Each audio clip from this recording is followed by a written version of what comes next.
How are you guys? That tells you a lot. Asad, come on. I'm good. I'm good. I'm good. I'm coming fresh off of a really nice. I don't even remember if we filmed before or after our offsite. No, before offsite. Before. Yeah, awesome. Yeah, awesome offsite. It was so good. It was so good. That's awesome. All right, well, let's start and then we can talk about why it was awesome. This is Top Line.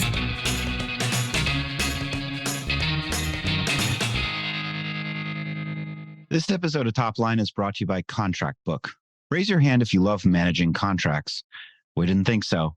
Contract Book offers a holistic contract management platform equipped to handle agreements of all shapes and sizes. Through automation and centralized management, they unlock the value of your data while creating lovable contracting moments for teams and organizations. Visit contractbook.com to take control of your contracts for good. Hi, everybody. Episode 7, I believe, right? Yeah. I know. Episode 7. We're past toddlers. We're no longer toddlers. We're teenagers. We're real people. Preteens. Growing up. This is Top Line. I'm one of your co-hosts, Sam Jacobs, the CEO and founder of Pavilion. I'm joined by my friends, colleagues, and co-host AJ Bruno, the CEO of QuotaPath, and Asad Zaman, the CEO of Sales Talent Agency. Welcome, everybody, to episode number 7. We were talking just now, and we were asking everybody how they were doing. And AJ was saying you were doing well. You had an offsite. Tell us about it. We called an offsite last week in Philadelphia. It was a little bit impromptu, but after the last board meeting, really felt like the in-person connection. It's a newer management team in some areas. Our CMO, who joined in January, is fantastic. She came from Stripe. But what's her name again? Her name's Sarah Strope. Sarah Strope. I was looking at her on LinkedIn. She looks great. Her background looks great. She was in New York working at a growth marketing conference that was last week. And she hung out with the CMO of Crossbeam. Alex Poulos. Yeah, she hung out with Alex at dinner. There was Chili Piper's founders were there as well. Nicholas and Alina. We know them well. Yes, of course you do. You know all of New York, Sam. Come on, I'm just going to name New York. I live across the way in Sag Harbor from Nicholas and Alina. I have a few funny stories about them. Great. They were also part of like CEO Circle, or at least Alina was, right?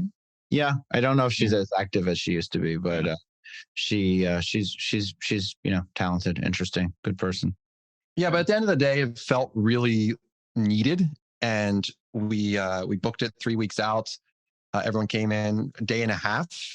We had just a back-to-back action pack, like really looking at the second half of the year, talking through some of the challenges that we've seen in the go-to-market world and sales teams, and looking at how can we help our customers, how can we help really communicate clarity to the organization, to the board.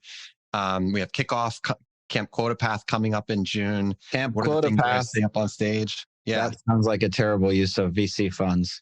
it's the best. I would say that I will get 100. Will be there. Sam, I'm going to get 120% productivity boost from getting everyone in person. How about that? You can't. I will go the opposite and say you couldn't ask for better use of funds than having people get in person. Look, I'm fired up today, Sam. I used to work at the Muse, and they had like a camp thing. I mean, it was a lot of fun. Wasn't that an Austin company? Wasn't the Muse an Austin company, or they had Austin? Definitely New York company. Yeah. So what is this camp thing? Like, well, what is it? What happens? I've not heard of this. Oh, come on. You've never been camping, Asad? You've never had like a cookout with friends and dude, I can't change a light bulb. You think I'm going to do well camping? Like, it's not for me. I envision that you don't leave that like 4x4 space that I always see you. If I don't have that's to your camp. If I didn't have to go to the gym, I would live in this house every day without going out. But camping sounds very scary. Like, there are no bathrooms with running water. Like, you have to put your own food. I went once to a park where they said like, here's a campsite. And then like 5 minutes in, there was a sign like, put your food inside the car because the bears are going to come. I was like, if the bears are coming and the food's protected, what about me? I'm living in like this little fucking like tent. And so no way, I'm not doing that shit. Last year when we did it, we had these Olympic style games. This is in Austin in July, by the way. It was 110 degrees. Horrible. So we had water balloon toss, and then you had like the potato stack races, but you also had Jenga, and we had like how fast could we put puzzles together. It was so much fun. It was awesome. Shit. Yeah. Okay. Yeah. Look, at the end of the day, you ask about like content or connection. I will lean heavily into the connection. So I'm going to get up and talk for like 10 minutes. And everyone just like, no, get off stage, AJ. Let's hang out together and drink by the campfire. It does sound fun. My invite must have been lost in the mail, but that's okay. That's okay. You're giving our keynote, actually. Sam, you're all about keynotes these days. I love a good keynote. Well, when listeners are listening to this, it'll be Monday. So they'll hear this on Memorial Day, I guess. And then the next day, I'm flying to Austin for SaaStock. I'm going to be in Austin next week. That's what I wanted to ask you. Can I stop by your office? I wanted to see the beautiful office. Done. 100%. I'm sending a message to Carrie Carroll right now, our head of people. Awesome. You're in. Yeah. And also for listeners and Pavilion members, I'm organizing a poker night Wednesday night in Austin with Carol. Tuesday night. So if it's Tuesday night, May 30th, with Carolyn Betts. And a little bit of a buy-in. Proceeds do not go to charity. They go to the cover the costs of the event plus the people that win. But poker night, SaaStock, Tuesday night. If you hear this on a Monday, come by on Tuesday night or ping me. This sounds like a great idea. You need to do poker nights in every city. I would attend each one. We're going to do the big thing. Well, we have things to talk about. But okay, Asad, how are you? You deserve an opportunity to speak and check in. I'm doing well. I just found out yesterday was a holiday in Canada. Apparently some long weekend happened. I just had meetings throughout the day. It was like today where I was like, hey, how's everyone doing? And they're like, oh yeah, yesterday was, we were off. It was good. And so yesterday we were off. So I learned something. Do you take off US holidays and Canadian holidays? Well, clearly not Canadian holidays. Do you take off US holidays? I take weekend days sometimes. Weekends. Yeah. Like I try to work every Sunday for a little bit. And so I try to take Saturday off every week and like recharge. But other than that, like Sunday, I'll work like 4 or 5 hours. When I don't do it, I have a shitty week and I'm stressed in the week. So it helps me. But I don't take these long weekends. I hate long weekends because then you have a short week in which like 5 days worth of work has to happen. And that's not possible. So I'm not a fan. So I've just boycotted long weekends. That I feel like people that work for you might have some issues. They can take it. I have nothing against them. I'm taking care of my mental health. Like I get stressed when there's a long weekend and I have 4 days to do 5 days worth of work. I think everybody should do what they want to do. Fair enough. All right. Well, we've got a few things to talk about as we try to be topical. And, over the past week, I believe Sam Altman testified to Congress, or at least over the last week and a half. I think AI continues to be, the conversation topic of the day. I'm at this conference in San Francisco, and I just had lunch with the founder of a generative AI startup focusing on integrating all marketing campaigns. So kind of like in the same world as Writer, but not exactly the same world. But basically, you give them a little bit of persona information, a little bit of content information, and they can generate at scale for as many as you want, blog posts, LinkedIn ads, social media content, PDFs, decks, all with like the push of a button, so that you can create almost innumerable marketing assets with the push of a button through generative AI, referencing the OpenAI API. At the same time, I had another meeting while I was at this conference with the CEO of another founder focusing on marketing and kind of MarTech. Same thing, coming out with SQL AI. It was obviously the company's called SQL, talking about, again, using AI as an interface to create multiple assets at the same time, integrate all of them. So there's this ongoing conversation about AI and about what the future is. One of the companies that I met with, not the one that I just mentioned, just raised a $5 million seed, which I thought was pretty good for seeds these days, and had 8 different term sheets. Wow. So they are obviously well positioned. And meanwhile, there's a lot of conversation about, should AI be regulated? Is it possible to regulate AI? Are the people advocating for the regulation of AI even aware of how AI works? Are the companies or people like Elon Musk or Sam Altman that argue or advocate for regulation simply self-serving to create regulatory capture and barriers to entry that smaller startups may not be able to overtake? So we are in the world of AI, and we continue to be. Asad, I'll start with you. What's your take? I grew up in Pakistan, which is a developing country, and there's a lot of corruption, lots of violence. A beautiful place, but the corruption and violence is there. And so when I came to Canada, I came to study public policy because I wanted to learn how a well-run society was structured and how you get leaps in the quality of life of people. And one of the things that's clear is that the most meaningful jumps in the quality of life have happened through technological breakthroughs, right? So you printing press, vaccines, planes, industrial revolution, internet, mobile, etc. And so when you look at AI, you can see how this could be something that really helps us get to this utopian outcome that you spoke about, Sam, a couple of episodes ago. And I think Sam Altman keeps talking about it as well. And it's probably the reason why he has no equity in the business, because if he's right about where this can go in its in the best case scenario, then he wouldn't need that equity, right? It's my hunch. But technologies with so much promise can also cause a lot of harm. Nuclear is a really good example of that, right? Like nuclear is the best form of energy, but it can also destroy this world. And we see that there's lots of regulation around nuclear bombs to hold the world back from having that type of outcome. But in '98, Pakistan got the nuclear bomb. They engaged our number one smuggler in the country to get them the technology and the materials to do it, and they got it. They suffered with sanctions afterwards, but in the grand scheme of things, everything was all right. So even with something that's such a heavy lift to build, which makes it more easier to monitor, you are still able to have people go and create that technology. So when I look at AI, the exciting outcomes and the promising outcomes are great, but I also worry. I worry about the negative outcomes that it can lead to. When you look at the short term, it's mainly exciting, but like when you think about long term, there are a lot of concerns around misinformation.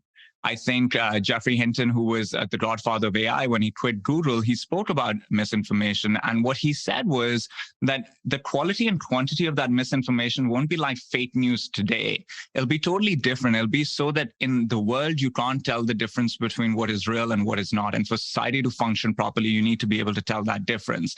And so it makes you think, okay, regulation is the way to go. But I just don't see how you regulate something like this.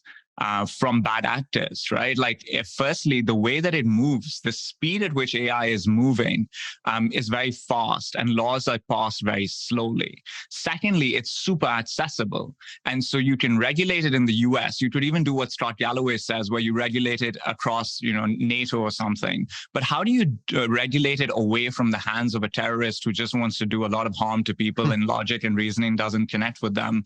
And I grew up in a country where there were a lot of terrorists. 70,000 civilians were killed in 10 years by terrorists. These were people from our country killing us. And so those individuals that were doing this, they just wanted to harm the world. And I think they would love their hands on technology like this. And so when Sam Altman asked for, I think, independent audits and companies publishing the strengths and weaknesses of their models and getting licenses, I think all those things sound great. They still don't help me understand how a terrorist group won't be able to use this to really, for the lack of a better term, fuck shit up in a really meaningful way. So short term, super optimistic and excited, but long term, super concerned about what the implications of this can be. And I just don't know if we are even able to regulate it. Asad, because companies have always been able to self-regulate themselves really well. They're just fantastic at that. But I think the thing that you said that caught my attention really early is the printing press. And then you talked about long-term. And those two things are funny because Gutenberg's printing press he invented in like 1430 something. I'm gonna guess here. Someone's gonna fact check me. Screwed. But like, let's say 1430. But I remember highly Googleable. Highly Googleable. Yes. Let's ask ChatGPT on our iOS new downloadable apps that we all just got last week. I don't have access because I'm in Canada and we don't get access to this type of cool shit. Oh, we have this cool shit. We have it on our phones now. We don't even have Bard for some reason. I don't know why. Well, that's okay. No one wants Bard.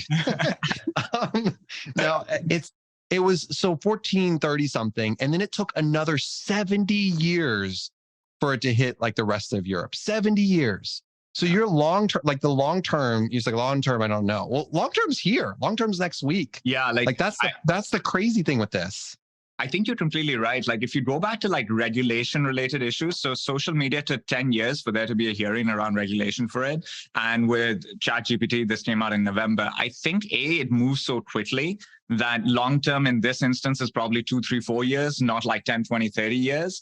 Number two, I think the reason why so many people are even moving at the pace that they're moving with, talking about regulation for it, is that it's so intuitive. Like, you know, politicians getting their hands on it, you can see how powerful it is today, and you can extrapolate out and say if it was 2 or 3 times as powerful as it is today, what could it lead to? And that there is something concerning about that for everyone that wrestles with it. So I think it's led to the conversation. I just don't know where, I haven't heard the solutions yet. I've just heard some really good conversations, and they were just being so nice in the hearings. And it's really nice that OpenAI and these people are even asking for regulation. But Scott Galloway in his podcast, I think it was in Pivot or in the Prof G one, he highlighted how many the tech leaders in the past who have asked for regulation from Facebook, from TikTok, from Snapchat, etc. But what they lobby for behind closed doors and what they ask for in the public is usually quite different as well. Right? Two very different things. I mean, we're seeing it come to a real head with Montana. I think like, you know, TikTok being banned January 1st, 2024 is really fascinating. And like now there's just a whole bunch of lawsuits. And I'm like, how do you regulate that? I mean, you IP addresses, you don't allow updates to the app. Like what do you do? How do you regulate social media? But we've been talking about it forever. And one state, Montana, said, you know what? here we are. We're going to try this out. I'm like, okay, we'll see how this goes. It's really interesting that a state is trying to regulate something like that. Like how do you enforce that? Like how do you genuinely enforce that? That's the thing with regulations, right? It's super easy to say, here's the regulation. It has to be enforceable. Well, we do it with gambling, right? Gambling apps, you have DraftKings or whatever, Pennsylvania's one. I get notices from friends, hey, can you place this bet on because I'm in Pennsylvania? Yeah. States are. Yeah. Is New York not one of those states? I can place some bets for you during sports gambling. If you'd like. I don't bet that much. I'm just thinking through all of this. I tend to agree that it's really, I don't know how, I guess maybe you can through IP or some kind of geotagging thing, but it wouldn't, I guess, how DraftKings would have to comply with the state regulatory body. So they, like there's an infrastructure in place to regulate gambling and gaming that I don't think currently exists with AI, but but this isn't about AI. This is just about the app TikTok, right? So, well, it's social, and I think social media is.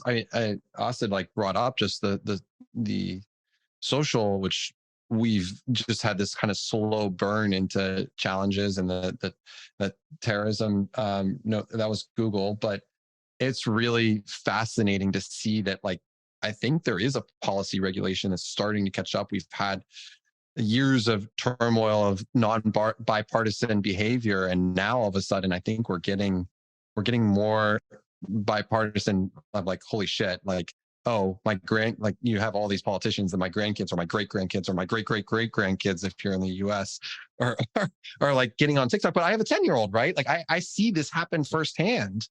I see my daughter, she's not posting to TikTok, but like wants to film and like wants to do these. Like it's just that behavior. It's that addictive behavior that is. I thought they want to ban TikTok because of addictive behavior, because they think China is spying on them. Privacy. It's a privacy thing, which is great. Like I think it's great. I think like there's a hope privacy revolution that potentially we're on the verge of. I'm hopeful for that, but I that's the real root cause of this.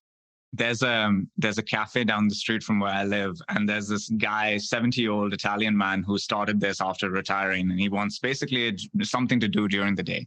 And I spoke to him recently, and he's like, man, I had to cut the Wi-Fi in my house. I was like, why?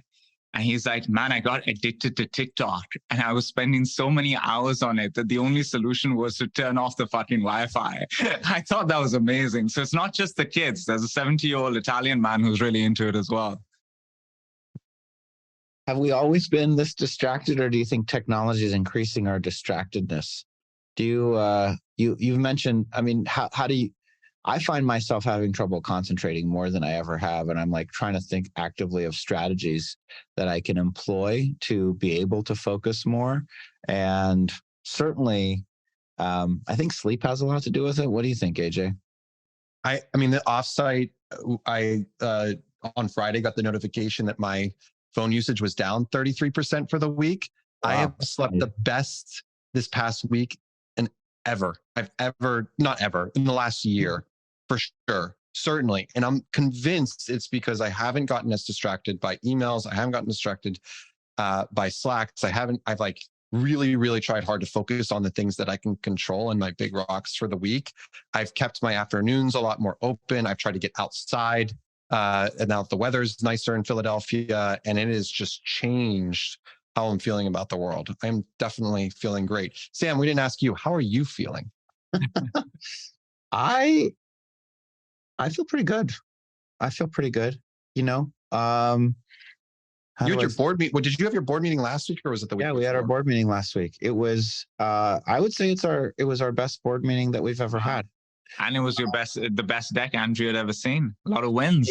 Indeed. I mean, well, listen, I'm grading the quality of the conversation, not the quality of the performance. It wasn't like the quarter that we had the biggest beats or anything like that. But it was, I talked about last week how they didn't want to, have slide readouts. So we didn't do that. We just moved immediately into a strategic conversation about retention, about net promoter score.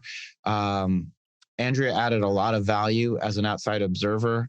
And I came out of it, I sent a survey, and it's just funny because, Andrea, as the operator, gave us like 8s out of 10 on company performance. And then, of course, our investors gave us much, much worse scores. So, but I just feel, I'm feeling optimistic. I think fundamentally, when we look at how we're doing with Pavilion, I think we've uncovered some things. What is it? That's still what we're discovering. Like, what is the business? And I think for a little while, I was like, it's just learning. And I really think it's human connection plus learning, but it's those two things in combination. It's the utility of learning, but it's the emotional space of feeling connected to other people, the way that the three of us feel connected within the CEO community. And it was just it was a good conversation. Top of the funnel is strong. We made some mistakes over the last 6 to 9 months that we're in the process of correcting. And I feel really optimistic. That's how I feel. Do you feel that's great to hear. Do you feel like it's the quality of the conversation sticks with me, but the depth, like what I'm hearing is like that human connection that you talked about with Pavilion, you felt in the conversation as well. It just like felt like there was a depth to the conversation. Here's how it just feels. I guess what I'll say is a couple of things, relating this back to like the entrepreneurial journey. The first thing is that, and maybe I've said this in the past, but I am a pretty binary kind of person. I think things are either working or they're not working. I'm looking for simple heuristics. And I think I've talked about how I love conviction, and I kind of fall in love with conviction. And over the past, months, we've really, as an executive team and as a company, but it happens first at the executive team level. We're just getting better at making data-driven decisions. Where, like, for example, pricing. We have a variety of different prices. We tend to raise prices over time, and our pricing history and evolution honestly has come from me deciding what I think the price is, and then I kind of drive it through. And for the first time, we're looking at retention and NPS by pricing cohorts. And we're evaluating our pricing strategy much more holistically. And we're doing a ton of analysis before we make any kind of decision. So like there's this one thing that's happening at an operational level, which is just we're using more data We're taking a little bit longer to make decisions, but we're making them more informed. It's about probability and allowing they're creating space for failure, but still doing it probabilistically. So even the conversation that's happening with the executive team is improving because we're saying these are the risks associated with this decision. Let's lay them out. Let's look at 3 options. Kathleen, that's our SVP of marketing. Kathleen makes the call. She's going to make the recommendation. So we made this decision recently. She came to the meeting, the executive meeting, with a presentation. We walked through. There's a bunch of debate. We didn't all agree. And that was okay. And we said, you know what? I said, Kathleen gets to make the call. Kathleen gets to make the call. Kathleen, what do you want to do? She made the call, and it felt super healthy. We go into the board meeting. The board used to be me plus one investor and Jason, the associate, or maybe he's promoted, maybe he's a VP. I don't know what his title is, but the board observer that also works at our investor. Well, we've added an operator, Steve Wytrecki.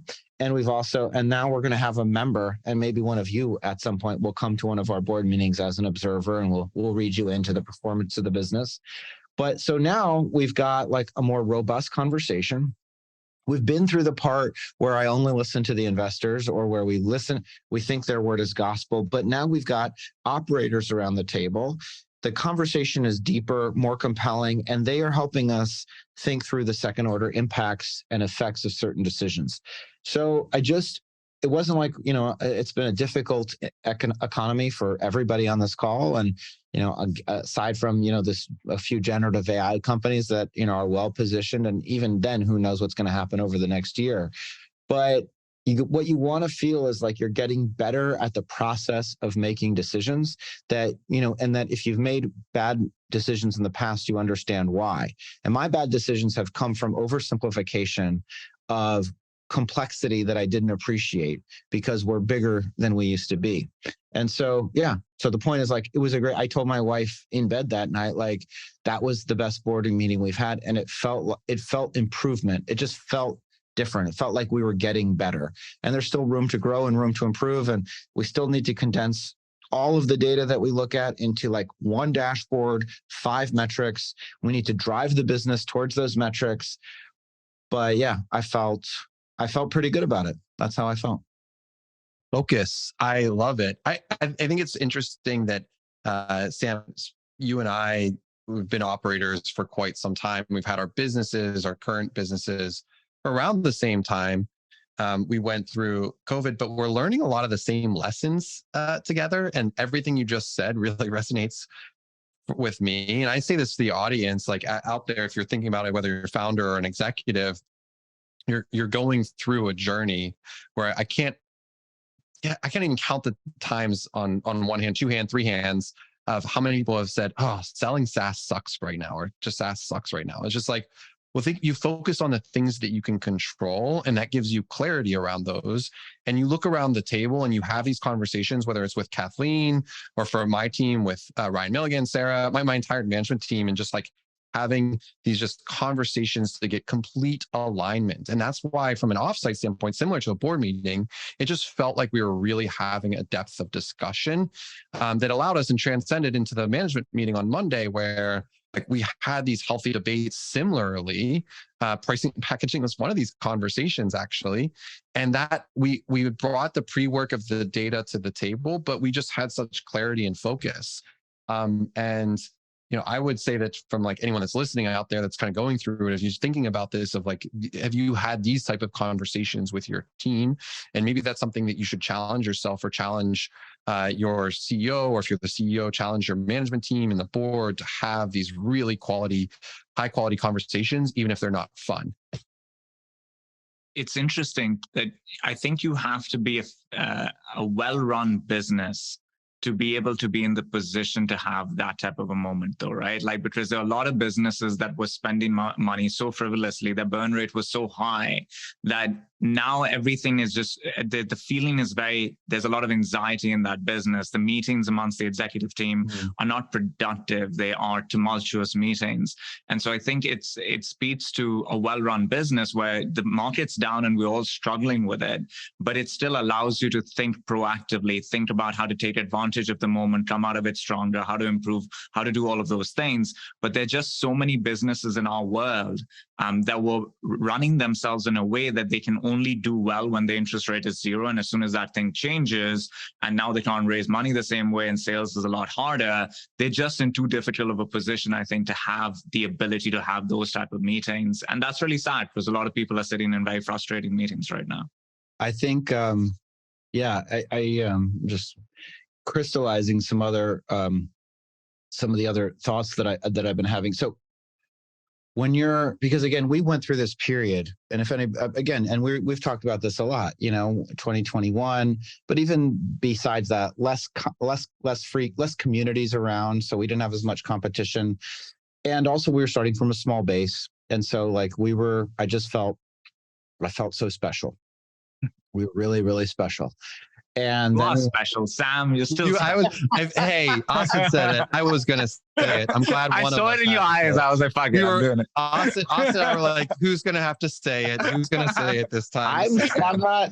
Thank you. I know, and anybody out there listening, you're special too. What was this? You get to a point where you're big enough and it's not about your intuition anymore. Now, if you get trapped in thinking that it is, you get trapped thinking like you're the CEO or you're the executive, it's your job to make the call. And if you, and that's what I talk about when I talk about like being in love with conviction, which is like this idea that like, well, what call do you make? And sometimes you're just searching for the feeling of certainty, right? But the reality is that there's data. That's the point. When you're using data to make decisions, what you're doing is you're saying you don't have to have the answers. You have to have a process for discovering the answer, but it's not about your special genius, because it never was, of course. But if it would ever be about your special genius, then you're going to have to keep being a genius, and you're going to come up into circumstances where you don't know what to do and you're not sure what to decide.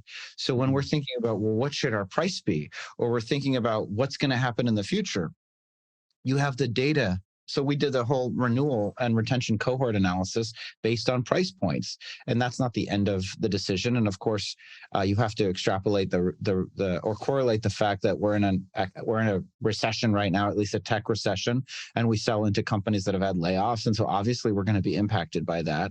But I was lying in bed thinking it's so comforting to know that I don't need to have the answer. Data will narrow the probability, it'll shorten, the landscape, the playing field, the canvas against which I have to make a decision. It doesn't mean it's always going to be right. It means that I'm reducing the probability that it'll be wrong. But we as an executive team will still use information to make better decisions. That's what, if you just ask the question in enough different ways, then a pattern can begin to emerge. The problem is when you only ask it in one way, you grab one piece of anecdotal data and then you're off to the races because you're so terrified. Frankly, this is like a lot of the reason why people have compulsion like TikTok or drugs or alcohol or anything else, which is the feeling of anxiety of not knowing what to do. It's the feeling, and you can't live with that feeling. You hate that feeling of uncertainty, of queasiness, of feeling like, what if my special thing isn't so special? So you're searching for conviction. And so what I feel happening within my company is that we are getting better and better at using data to make smarter decisions, even if we understand. Now that the tension is, that doesn't mean we get to take 3 months every time we want to make a fucking decision. That means that we try to do as much as we can, and then we decide in advance what is the margin of error, and then we say these are the risks, and then we say, okay, we understand that these are the risks. But that feels really, really good, to be honest, to know like you don't have to have the answers. The information is there. What you have to have is a process for discovering the answer. Sam, is this a natural evolution of a business that's growing from a small business to a medium business? And so you go from like a lot of intuition-based decision-making to very data-driven decision-making? Or is it like that was a blind spot for you in the past? You wish you were doing it this way. It worked then, you're here now, so it obviously worked, but you wish you were doing it this way back then as well. I think it is the natural evolution. I think, what I was telling, we're always talking to people. So I had dinner with the CEO last night, who all of us know because he's in our alpha cohort in CEO Pavilion. And, what I said to him is the trick is you've got to stick around, like your mistakes can't be existential, which means you have to size your bets. So the point is, I think this is natural evolution, but and we're lucky in some ways that top of the funnel is still very, very strong. Our top of the funnel increased, I think, some astronomical number. I think executive applications were up 65% quarter over quarter from Q1 to Q4. Yeah, that doesn't surprise me. Now, conversion fell off a cliff for a bunch of different reasons that I can articulate. But my point is that these were unforced errors. These were Here's an example for listeners of the podcast, like they get special access. We've reintroduced monthly pricing. Now, why did we ever get rid of monthly pricing? We got rid of monthly pricing because we had anecdotal data to the point of not cutting it 15 different ways that monthly churned at 2 times the rate that annuals churned at. Turns out when you do the actual cohort analysis, that's not true at all. Monthlies churn a little bit worse, but not much worse. And of course, they kill velocity in a recession. You're limiting the most obvious payment option for people. And most people have thresholds that they can expense. And it's way easier to expense $275 a month than it is $2,700 a year, just because of that spending threshold. My point is that we made that decision. It was not existential. It might have been if we had let it persist. But the reality is that, so the point is, it's evolution. Making mistakes is evolutionary, right? The thing that you have to try and ensure that you don't do is die. You have to make sure that you are allowed to make mistakes, but you have to size your mistakes so that they don't completely torpedo your business. We lost, potentially probably a couple $100,000 worth of ARR growth by removing it from middle of January to last week. So middle of May, 4 months, maybe more than that, but we're still alive. We're break even and profitable, and we're doing okay. And now if you're listening to this, we've reintroduced monthly pricing for Pavilion members, because we know. And then again, this is the point of like a great board meeting related to pricing and packaging, but again, it's just about the evolution of data-driven decisions. One of our board members who's an operator, Steve Wytrecki, was saying, I'd have daily subscriptions if I could. He's like, I want to match payment to value as closely as I can so that I know that I'm doing my job for the customer and I'm serving them in the way that they want to be served. And I want as many different touch points with their credit card as I can have so that I can make sure that the service that I'm delivering is of value to them. And I thought that's pretty badass in terms of. So Sam, is that why you're charging us hourly for being on this podcast with you right now? Yes, and the rates actually have gone up. You accepted the T's and C's, which included. No, I told you last week that I had my bill just went and hit my my own personal bank statement. So you all have the ACH of the bank statements for the executives. I think I agree with, in principle, I agree with everything you're saying. I was just listening to the Founders podcast, which goes through like the best of the best entrepreneurs in the world. This guy is just unreal on how read on biographies. But anyway, Jeff Bezos' shareholder notes, he was going through all of them. One of the quotes that he said that really stuck out with me is, not all decisions can be made in a math-based way. And I really felt like that was interesting as well. It is not contrarian necessarily to what you're saying, because I think in general, yes, we use data to drive decisions. It's one of QuotaPath's values, navigate with data. I think ops is one of our strongest departments in the entire organization. So I see that, but I also would just say that there's still the entrepreneurial spirit of it, especially as like we own our businesses and we think about our businesses and we make decisions on it. At the end of the day, there's just something that's like, all right, we're going to take, like, I've heard both ways and like decision, and like, actually this monthly analysis that you're talking about, super apropos to what I'm going through in pricing and packaging. And so I'm glad I now have that data that I can go back to my team and say, like, see, Sam Jacobs says we should do monthly, and then we're good to go. I don't necessarily say that you should do monthly, but I generally do believe that annual is not a way to reduce churn. Annual is a way to hide churn. And that I think, and by the way, I completely agree with you, AJ. You can't make the reason I love Steve Wytrecki, and if you're out there, look him up. He was the CRO of ClassPass, the CRO of Klaviyo. He's a longtime CFO, got his start at Texas Instruments many, many years ago. But it's because he has business taste. That's what he combines data-driven decision-making with business taste. And what is business taste? Well, what is style? Maybe it's business style. He has an empathy for the user, for the customer, for the human at the other end of the line. And he has judgment. He's not just a quant guy. He's not just a numbers person. He's somebody saying, well, let me think about that from my perspective. Here's what would motivate me if I wanted to become a Pavilion member. And I think it's just, anyway, so I agree with you, AJ. Not everything can be distilled down to math, but some things can be. And again, it's not even that math has the answer. It's that math, it's a way of reducing risk. There's the CEO of LVMH, who I think is always like fighting for number 1, 2, or 3 richest people in the world.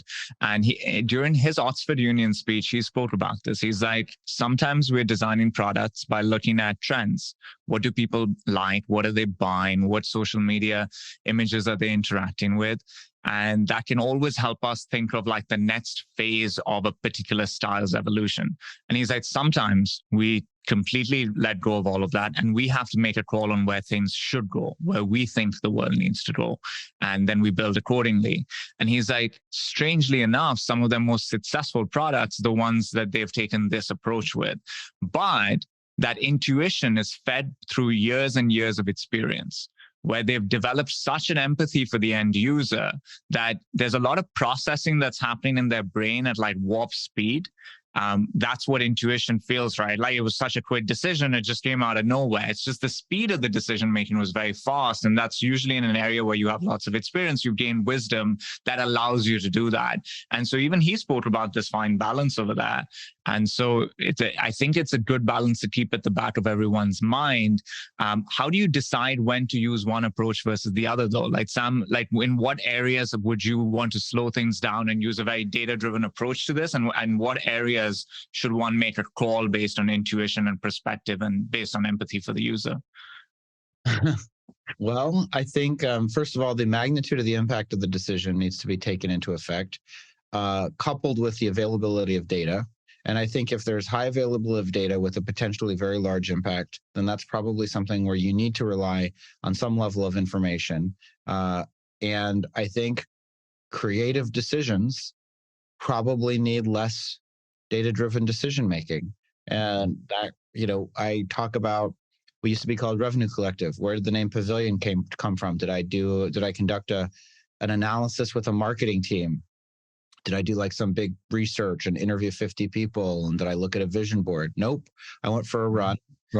And I saw the name Pavilion in my head, and I saw $PVLN for the ticker.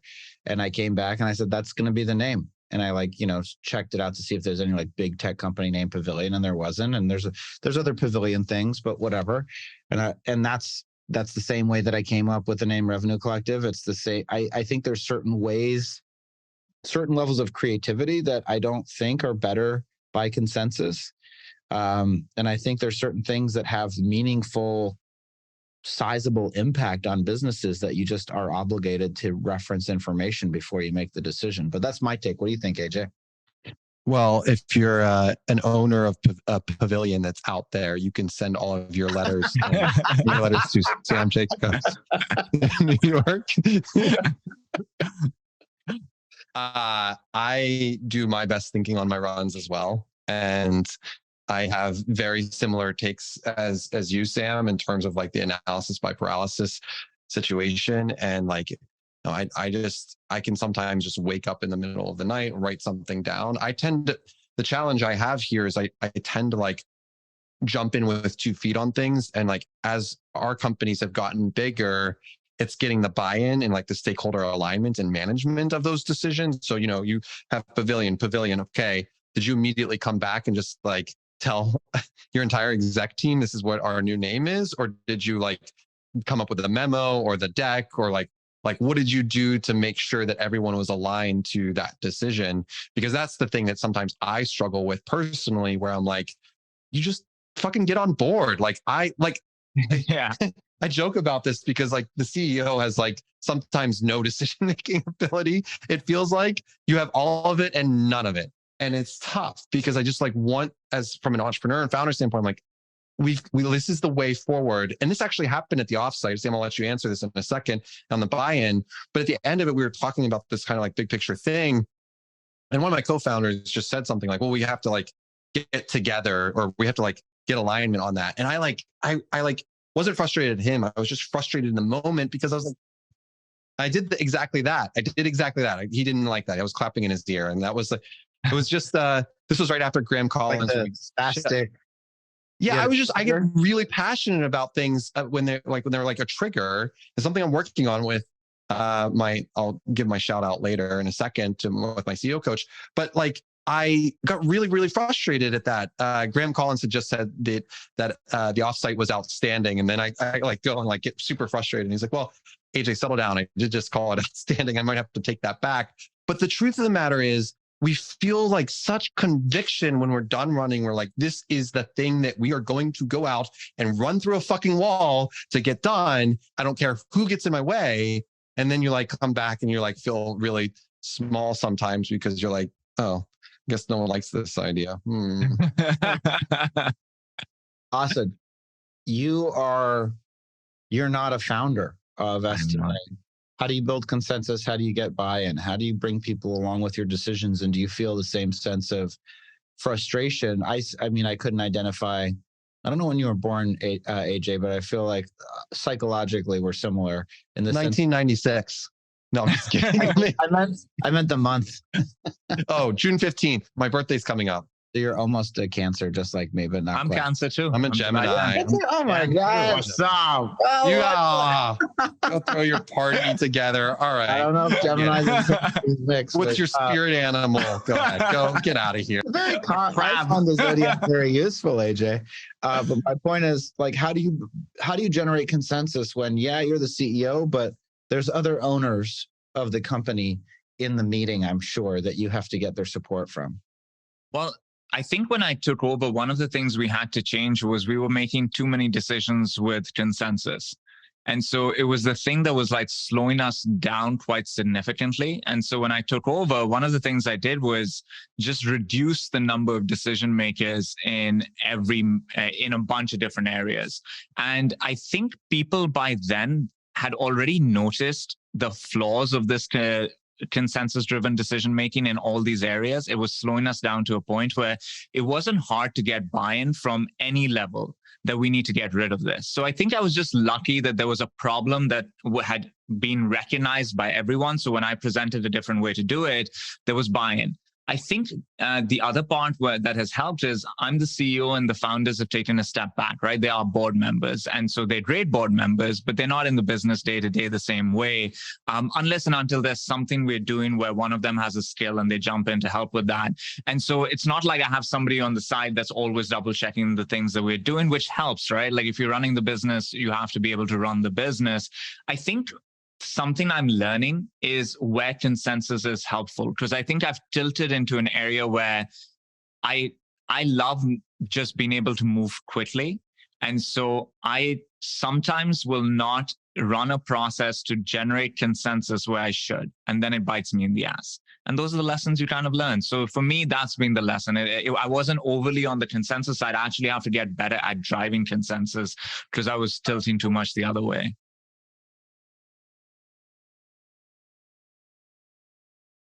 Sam, do you get buy-in the same way?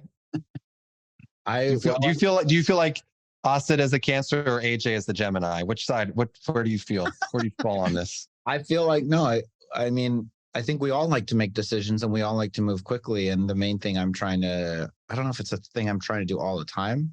I'm trying to, again, like pricing. Pricing is not the same thing as what the name of the branding. They're just not the same. And pricing is not a thing where like I can drive. I've done that before and it doesn't work. It does, right? Like that, there's just certain things where I'm just telling myself, you know what? Don't form an opinion. It's okay. You don't need to have an opinion. Why don't you let the facts and the data tell you what the opinion should be? Because have I been in a place where I have strong conviction and I'm expecting everybody to follow along and it immediately like withers and evaporates through lack of engagement or energy in the executive meeting. I've absolutely been in that place, and it sucks, and you feel defeated. And so I'm trying to not need that feeling as much, so that I'm not like searching for it. That's sort of my point. Like in the beginning, it's like, that feeling of conviction, that's the thing that creates value. And now I'm like, that feeling of conviction has to be about our values, about our mission. That's an area where I don't need data, but I do need data on what our pricing strategy should be. Yeah, that's great. Really something I need some data around. Yeah. We're almost at the end of our time together, and it's time for wins of the week and shout outs. I think it was a good segment last time. It's always nice to spread some good vibes. Asad, who do you want to call out? People, ideas, things, people, coworkers. Things. I'm gonna shout out a thing. So I listen your favorite Gemini friends. What is the Gemini thing? Like, what is it? Like Wins. this. They're selfish and just like really egotistical. Okay. All right. Here we are. This is the research I'm going to do for the next episode. Don't worry, we're coming from a crabby perspective, so it's okay. Yeah. So my shout out is I listen to a lot of podcasts, and one of the ads I've been hit by more than anything else is the Athletic Greens ad. You guys probably heard it as well. Yeah. And so my journey with this was that I was taking lots of random supplements. And one day I was like, what is this science experiment that I'm fucking running? I don't sleep well. My stomach hurts. Like, I'm not doing a good job at this. So I just stopped taking anything. And then I started feeling weak and like just malnourished. And so I was like, fuck it, let me buy Athletic Greens. Like this ad has got my attention. And so I bought it. And in 24 hours, I felt different. Like I genuinely felt like the inflammation was out of my system. I slept better that night. I felt stronger the next day. And it was a really inspiring moment because it was a product that delivered way more value than I thought it would deliver. And whenever you buy like a product with which the experience is magical, that as an entrepreneur, as a business leader is inspiring. That's what you want to deliver to the world. And so shout out to them because they inspired me recently. I love this ad has been brought to you by Eclectic Greens. Our new sponsor. You're just trying to get some of that Athletic Greens money. Some free shit. Greens. Give me the product for free. AJ, how about you? I am going to give my shout outs. You all heard my win of the week, which was the offsite, but my shout out goes to my CEO coach. The day before, I was prepping with it. I was going over, I was really worried about this strategy session. And he's like, AJ, you are way over preparing for this. You over prepare for things. And I was like, you're right, Glenn. And then the next day, halfway through our first day, I got a text. It said, enjoy yourself tomorrow. Just be your smiling self. And so Glenn had sent me that message. So Glenn, thank you very much. Appreciate all the help you do as a CEO coach on a weekly basis for me. Oh, I love that. Yeah, that's awesome. I've got a couple shout outs. I want to shout out, one person I want to shout out is Carly Palace. Carly is my chief of staff. She's really, I don't like the possessives when it comes to titles. She's the chief of staff of Pavilion. But she is a future CEO. She is the temperament to run a company at scale because she is methodical, data-driven, and she, as we've had different transitions within the organization, she inherits different teams. So she inherited the learning organization, for that designs all our courses. And immediately you hear people saying how much they like working for her. And then Rob Dandorf, who's fantastic, our VP of operations, left to become a COO. So she took over the operations team. And all of a sudden, everybody's like, man, all 8 people in operations were like, I love working with Carly. So it's just really, and of course, she's the person that orchestrates and coordinates the board meetings. And so she's been, read in, so to speak, in the sense that she has access to information, including balance sheet information that most people at the company do not have. And I really think very highly of her, and I care about her a lot, and she just does excellent work. So that's one person. And then relatedly on our team, Kwabena Asayadu. Kwabena was our head of finance, and he was living in Philadelphia. I think I introduced him to you at one point, AJ, because he was looking for childcare, but I don't think Angela's center was like a good fit for whatever reason. But he's taking some time. He's moving to Norway, so he and his young family. That might have been why I wasn't a good fit. Not servicing kids in Norway. That's one of the many reasons. I don't think anyway, I won't say anything. The point is that so he may come back, he may not. It's kind of up to him at this point.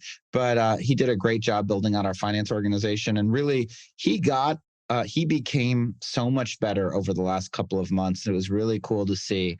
And a lot of tools that we use now are tools that he built, like our weekly cash forecast, where, monthly wasn't sufficient. I really wanted to know the inflows and out. I wanted to make sure that we drill down to the individual invoice so that we know exactly how the business is performing in any given day, in any given week. And that was Quibena that did that. So I want to give him a shout out. And then just because I just had a good panel with some of these folks, I'm at the Ascent conference. I want to shout out David Apple.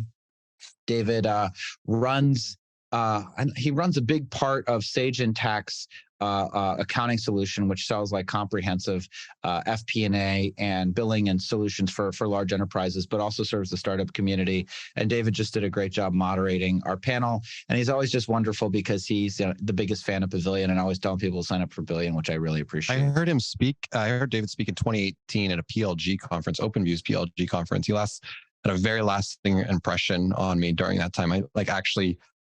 He was the one speaker that I took, I have notes still from David. So love that shout out. So prepared and just a great guy. And we had this hilarious conversation because he just told me that he swims every day in the bay, in San Francisco Bay. And I say, do you wear a wetsuit? He says, I don't wear a wetsuit. Once you get going, you don't feel the heat you don't feel the cold that much. I said, you ever worry about sharks?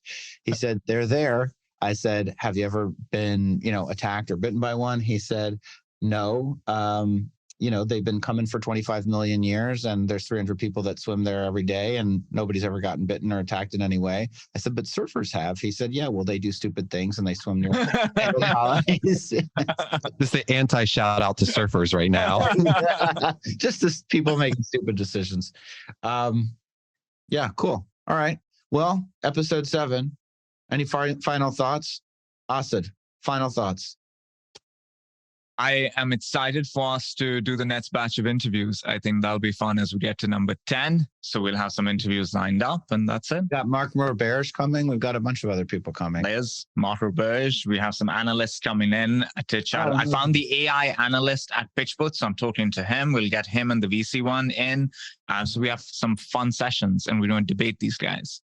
I love that. What a winding journey this episode was, but we went an hour strong. We just crushed it. I've got a brain date now. I've got a brain date over at the Ascent. Hey, if you're in Austin and you're hearing this right now, Carolyn and I are hosting a poker tournament tomorrow night. Ping me if you need further information. All right, everybody. This was Top Line. Thanks for listening. We'll see you next week.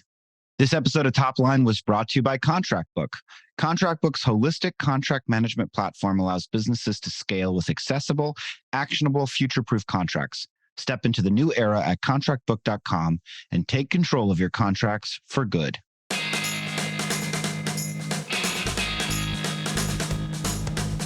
Thank you for listening to this episode of Top Line. To learn more about the trends, news, and developments impacting the world of B2B SaaS, head to joinpavilion.com, where more than 10,000 of the world's top go-to market leaders go to achieve and unlock their full professional potential.